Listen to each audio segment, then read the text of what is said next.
Traditionnellement, comme la plupart des gens, j'ai suivi un cours de graphisme au cégep, au collège de Sherbrooke. Par la suite, je suis allé étudier à l'Université Concordia. À ce moment-là, c'était un joueur, disons au niveau universitaire, il y avait un peu deux options, ou plutôt trois avec l'Université Laval, qui avait une approche plus publicitaire. Concordia, à ce moment-là, avait un programme qui s'appelait Graphic Design, qui n'existe plus aujourd'hui. Aujourd'hui, on a Designer, mais c'est une autre approche complètement. Et moi, j'avais choisi Concordia tout simplement pour la langue, parce qu'à ce moment-là, je jugeais que UQAM et Concordia avaient des choses intéressantes des deux côtés. C'était des années où UQAM était très fort, par contre, où il y avait vraiment une énergie nouvelle avec un corps professoral qui s'était renouvelé aussi. On parle du début des années 80, tout début des années 80. Et donc, moi, après avoir travaillé à Concordia, après avoir étudié à Concordia, je suis allé travailler, j'ai joint le groupe Gottschalk et H, qui avait un bureau à Montréal, et qui a encore un bureau à Montréal, mais qui a aussi un bureau à Toronto, New York à l'époque, Milan et Zurich. Et j'ai travaillé avec ces gens-là pendant plusieurs années. Et puis, c'est vraiment là où j'ai fait mes classes, dans le sens où j'ai vraiment eu une pratique professionnelle que je considère de haut niveau, avec des gens qui ont une expérience de longue date, particulièrement dans l'image de marque et particulièrement dans le design qu'on dit corporatif. Cette expression-là, par contre, est quelquefois mal utilisée, mais bon, je dirais dans l'image de marque.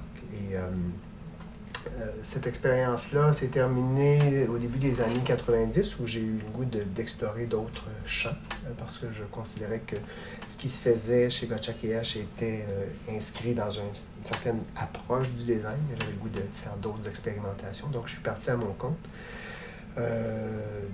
Dans un premier temps, avec Pignon sur rue, j'ai ouvert mon studio. J'ai travaillé avec Karina Marinelli pendant un certain temps. Et à ce moment-là, j'ai travaillé plus dans le design d'aménagement d'exposition, et principalement pour Hydro-Québec, où on faisait en fait de la vulgarisation pour le grand public, là, pour présenter les installations dans la région de Montréal. Et puis ça a été une expérience qui a ouvert un autre volet, là, qui était vraiment le design d'information, puis le côté peut-être plus didactique ou plus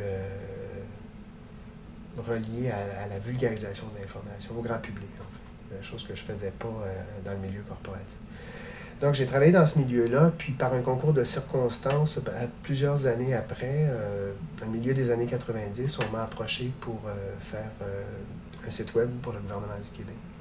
C'était vraiment les premiers balbutiements du web à ce moment-là, et en fait, je dois avouer que à ce moment-là, je ne savais même pas ce que c'était. C'était 1994. Jacques Parizeau avait promis qu'on aurait le premier site web provincial au Canada. Promesse qu'il a tenue. Et puis j'ai fait partie de ce groupe de gens-là qui étaient un peu des pionniers dans une technologie un peu inconnue, avec un groupe de gens qui partiellement venaient de l'Université de Montréal, enfin des gens qui étaient en programmation, des programmeurs. Et cette expérience-là, de fil en aiguille, m'a amené à œuvrer en fait dans le design de sites web spécifiquement. Et parallèlement à ça, je me suis intéressé à l'enseignement. Et j'ai enseigné en fait dans tous les ordres d'enseignement. J'ai commencé à donner des cours d'infographie au niveau professionnel du DEP. Et aussi les charges de cours à UQAM en design graphique. Et par la suite, j'ai enseigné aussi au niveau cégep, au collège Dawson, jusqu'à l'année dernière, en fait. Et cette année, c'est un travail de professeur régulier ici à l'UQAM que j'ai commencé. C'est tout nouveau. Donc, c'est un peu le profil. Je continue à faire de la consultation, pas seulement dans le domaine de l'interactivité des sites web, mais c'est quand même mon champ d'expertise et d'intérêt. Mais j'en ai d'autres aussi.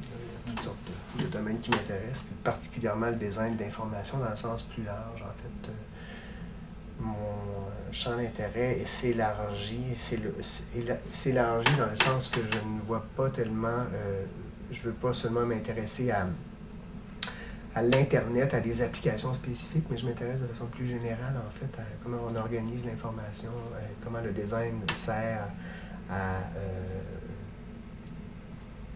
orienter, en fait, ou à organiser le contenu, puis comment on peut mesurer les effets de notre travail aussi, comme designer. Alors, c'est un peu la démarche, c'est là où j'en suis.